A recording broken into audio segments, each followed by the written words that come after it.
না হওয়া চাঁদের পাহাড়। 50 বছর আগেই বাংলায় ছবি হতে পারত চাঁদের পাহাড়।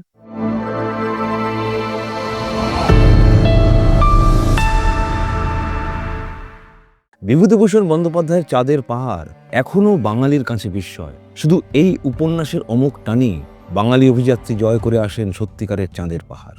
এই উপন্যাস আজও হয়তো কত শৈশব কৈশোরকে গড়ে উঠে তৈরি করে, কত ছেলে মেয়ের মনে বুনে দেয় অ্যাডভেঞ্চারের বীজ।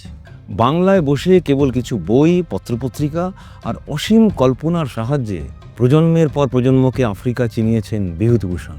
এহেন চাঁদের পাহাড় চলচ্চিত্রায়িত হয়েছিল 2013 সালে। ততদিনে বাংলা সিনেমার ক্ষমতা হয়েছে আফ্রিকা পৌঁছে যাওয়ার। বইয়ের পাতার গায়ে কাঁটা দেওয়া বিস্ময়কে দৃশ্যে তুলে ধরার চেষ্টাটুকু করার অন্তত সাধ্য হয়েছে ততদিনে টলিউডে। কিন্তু আপনাকে যদি বলা হয় সেই 1975 সালে ভাবা হয়েছিল বাংলা ভাষায় বানানো হবে চাঁদের পাহাড়, আপনি কি বিশ্বাস করবেন? কিন্তু ঘটেছিল এমনটাই। সেই সময় দাঁড়িয়েই এমন একটা দুঃসাহসিক পরিকল্পনা নেওয়া হয়েছিল। সেই ছবির বিজ্ঞাপনে বড় বড় করে লেখা, ভারতীয় ছায়াছবিতে এই প্রথম।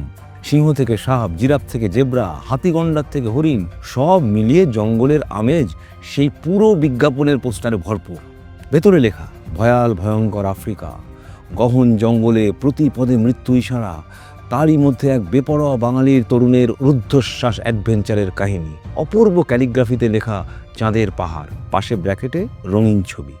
আর পরিচালকের নাম তরুণ মজুমদার। তখন মুক্তি পেয়েছে তার সংসার সীমান্তে। আর সেই ছবির বুকলেটেরই পেছনে রয়েছে এই বিজ্ঞাপন। এই ছবি শেষমেশ হয় না, কারণ প্রযোজক সুবীর ঘোষ মারা যান। তারপরেও আরও এক প্রযোজক চেষ্টা করেছিলেন এই ছবির দায়িত্ব নেওয়ার, কিন্তু সে চেষ্টাও বিফলে যায়। যদিও জানা যায় তরুণ মজুমদার লিখে ফেলেছিলেন চাঁদের পাহাড়ের গোটা চিত্রনাট্যটাই। সেই না দেখা চিত্রনাট্য চাঁদের পাহাড়ের গুপ্তধনের চেয়েও দামি নয় কি?